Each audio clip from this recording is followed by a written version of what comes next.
thank you for watching Women Are Talking TV. I'm your host and producer, T. Billy Martin. And today we welcome back Carolyn Butts, the publisher of African Voices magazine and founder of Real Sisters Film Festival. She is here today to share what exciting films will be featured at this year's Real Sisters 20th Film Festival on October 21st and 22nd. The festival will be held simultaneously at two locations, the Alamo Cinema in Brooklyn and the Magic Johnson Theater in Harlem. And joining Carolyn are three very special Real Sisters award-winning filmmakers who will be premiering in this year's festival. Director and editor Sohrai Danani is a New York City-based award-winning commercial film editor with over 10 years of experience editing with some of New York City's top advertising agencies, networks, and heavy hitters in the music industry. Her love for working with fashion and beauty-based film projects led her to want to direct her own and first fashion film. Let's take a look. It was pointed out to me by a friend that I overuse exclamation points in my missives. Think quick, breezy memos. Nothing worse than a long, dragged-out message ending in an uninspiring, dull dot. Excitement. Exclamation. Surely you get it, don't you?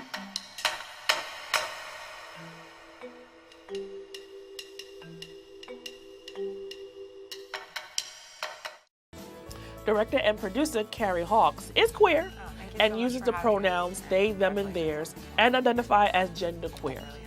Prior to filmmaking, they concentrated on visual art and design. Their work addresses gender, sexuality, and race. Their first animated documentary, Delilah, premiered at the Animation Block Party at the Real Sisters Film Festival in October 2012, where it won Best Experimental Film. Here's Carrie Hawks' animated film, Black Enough.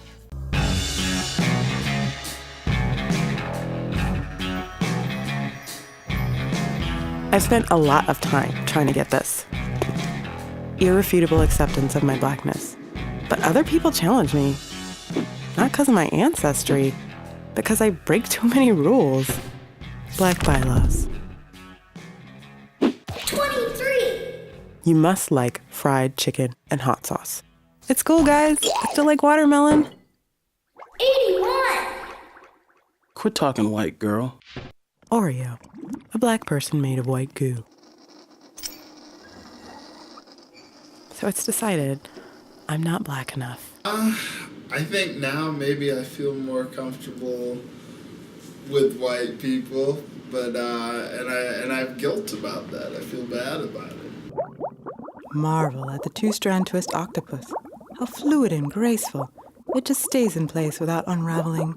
My blackness doesn't have to look like yours. Neither does my queerness. It took me a long time to realize that.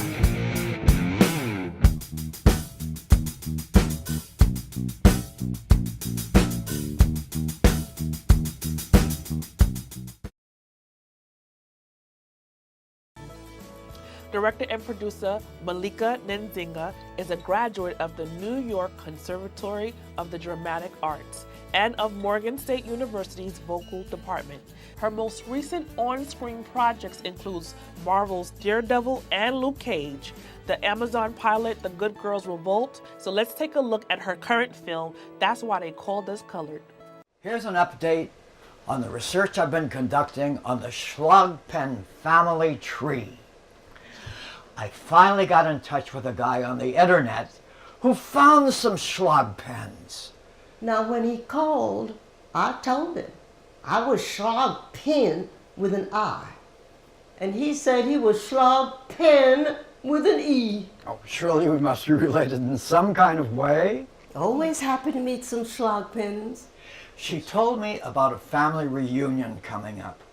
In all my years, I've never been to a family reunion. I was so excited. First thing I said when he walked in the door was, is he white or is he colored? And the first thing I said when I walked in the door was, what's all these Negroes doing here? I figured he couldn't have been colored with his nose all turned up like he was smelling cat. Like I mentioned in the intro, this is the 20th year of the Real Sisters Film Festival, and it has been a journey like no other.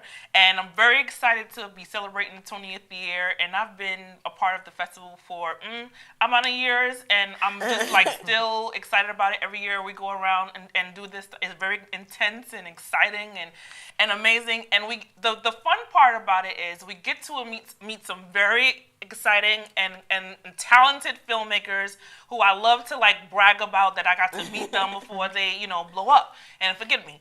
But so I just want to start off by discussing your films and everything and your journey and how did you come about to Real Sisters, and why was your film important to join our festival? So if anybody want to start. I mean, I can start. I'm not actually a filmmaker per se. I'm more of an actor. Okay.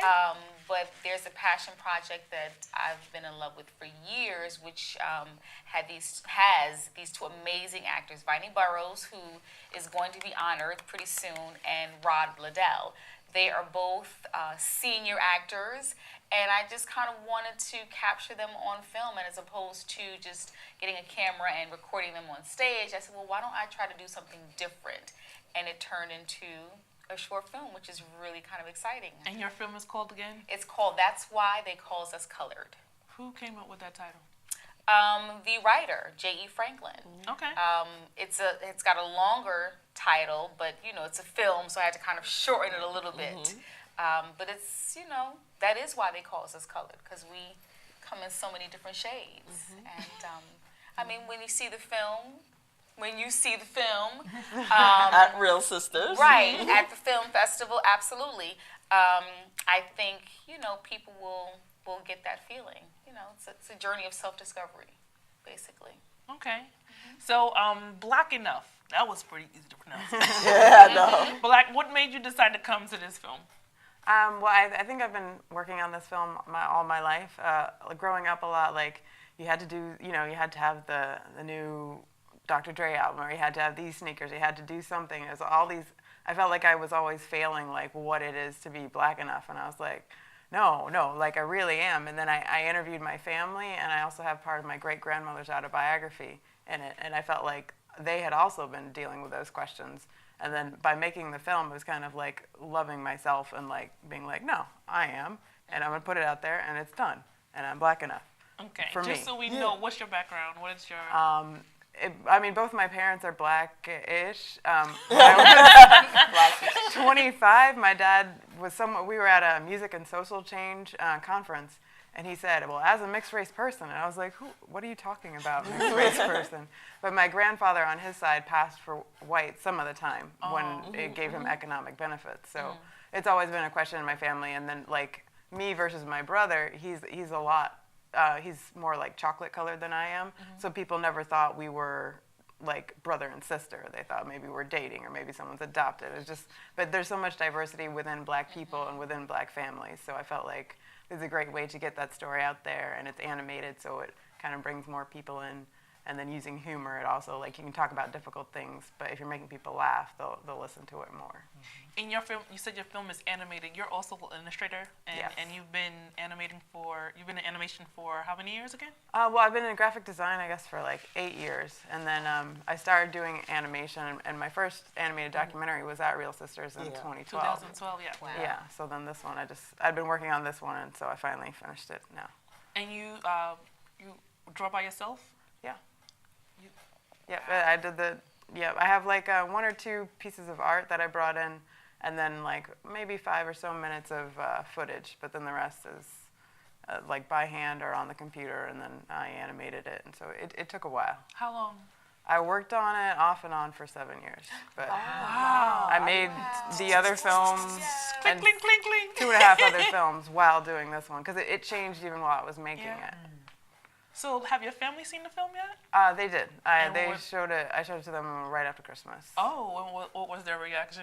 They're funny. My mom was like, it's so personal. And I was like, she's like, well, I guess that's the point of artists. You have to be personal. I'm like, yeah, because like I'm telling a true, raw story. Yeah. And people can tell, like, if you're just if you're putting on airs, You're not or being if you're authentic. getting in it. So that was the point, to get right Because in what it. was deep, you also had the talking about being queer and as well as the color issues. So that was beautiful. You refer yourself as a gender queer. Did that have a factor in the story? I think I've been exploring gender all my life. So after I made the film and I'm like more comfortable, like I'm black and you can have your opinion about it, but I don't care. And also like now that more genderqueer people are out and gender nonconforming, like it's in vocabulary now. So I use they, them, their pronouns. And the more I hear people using it, I'm like, okay, like it feels completely natural to me. And now that I know people are starting to get on board with it, then I was like, okay. So then I came out as genderqueer to my family after the film. But they're coming around. Slowly, yeah, they're coming but it's around. empowering. That's what I love about your film. You're talking about things that people were just dealing with in an authentic way using animation. I thought, wow. Kidani, Miss Kidani, your film is more fashion and beauty based, and it was beautiful. Thank you. It is visually beautiful, and I think part of the beauty was your lead actress. She's gorgeous, and the screen loves her. Like, how did you find her? She came through my producer. So my producer, Namakula, found her. And the funny thing is, like, I had tried to do this project a couple of years before, and it just wasn't happening. And she had auditioned for it the first time around, and I didn't really realize it until I like went back into like my audition notes from like a year before, and saw her name again. But yeah, she came through. She was the last person. Janine Jackson. She was the last person that I saw that came in for the audition. And I just wrote yes all over She had it. her form, and then just offered it to her, and then we worked for like a month together. She doesn't have an accent. Everyone thinks that she has an accent. She's from down south. And, oh wow! Yeah. Okay, homie, I see you, girl. Yep, and she just turned it out. She just really did her thing. And Yvonne Durant wrote Proclamation, Punctuation. So it was just like the two of them just completely brought the whole story to life, And Yvonne Durant, she worked on quite a few other projects. So how did you come across her? So Yvonne and I have worked together from advertising. So when I was editing, doing like commercials, television commercials, she was a copywriter. We did like a Pantene, like when Pantene was doing their Relaxed and Natural. Before it even came out, and it was like a prototype. We were working on the prototype spot, so she was writing it and I was editing it, and I was just a huge fan of her, like just sitting in my editing room. I was looking at her like she's quite fabulous if you see her in person. Can I have an autograph? Exactly. And then we just stayed in touch, and then when I got the idea for it, I just knew she was like my first person to go to, and I knew that she would completely, totally like get the idea and just know exactly what I was thinking in my head. And what made you come to this title? I know we talked about it earlier, but just to share it with viewers, what made you give this film Proclamation, Punctuation? I can't take credit for it. I honestly, I know it came from spirit. Like it just came to me. So the idea came to me, and the whole concept of it, of like having like this kind of art film, this avant-garde piece talking about exclamation points, and then the name came to me. So it was a name and then a couple of lines, and the concept came, and I just wrote it down really fast. And then I was like, Miss Yvonne, would you be interested in writing this script for this fashion film that I want to direct? And and it sounded like a little crazy to people telling them about it in the beginning, but everyone said yes. And then when they finally saw it afterwards, it was like, oh my God, I get it. Yeah, because it's so short, but it's a powerful film. Yeah. I mean, once our judges saw it, they were like, "This is Real Sisters. This is it." Trying to explain the concept to people, they was like, "Oh, okay." And so I kind of stopped talking about it. But then when I was able to back it up with a picture, and then then it was like, oh, okay, I I get it now. I enjoyed it. Thank you. I enjoyed it. And like I said, it's very beautifully shot and cinematography, gorgeous. Definitely gorgeous. And your stylist, whoever she is, Chandra Moore. She rocked it on that one. Seriously. Cinematography. Michael Cook, they did. My whole crew team, everybody just brought their A game. They did really, really Looking well. forward to meeting them. Yeah. So, ladies, share with me your audition. You shared a little bit about how you found your first actress, your lead actress, but share with me your audition process. How was that for you? I know you didn't have one, but how was that for you to cast for this film, or were you a part of that process? Well, I actually didn't have to cast for the film because it started off as a 10-minute play. And as I mentioned, these were two actors that, I've always admired. They always do amazing work. And the goal was really to just kind of immortalize them and give them their kudos beforehand. So I didn't have to audition. I just kind of said, this is what I want to do. Are you guys on board? And they said yes. And we carved out some time. We worked on the schedules and we were able to get it done.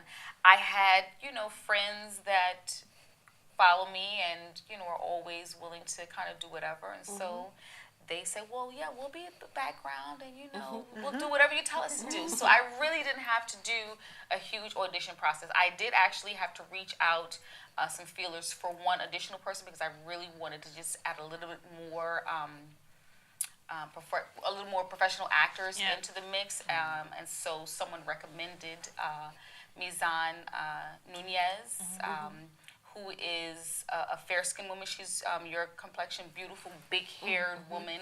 And because I wanted a plethora of black in the film, I needed to have all of these different color palettes. And so she really just kind of helped us round out some of the color palettes. And she's a great actress, and so it just kind of worked. Well, it sounds like you guys pretty much lucked out when it came down to casting. Yes, absolutely. You guys definitely lucked out. It just worked. So, okay, this is a question that filmmakers like cringe at, your funding. How did this go? The look on your face. Funding. Well, I didn't spend a lot for my film. Maybe $2,500.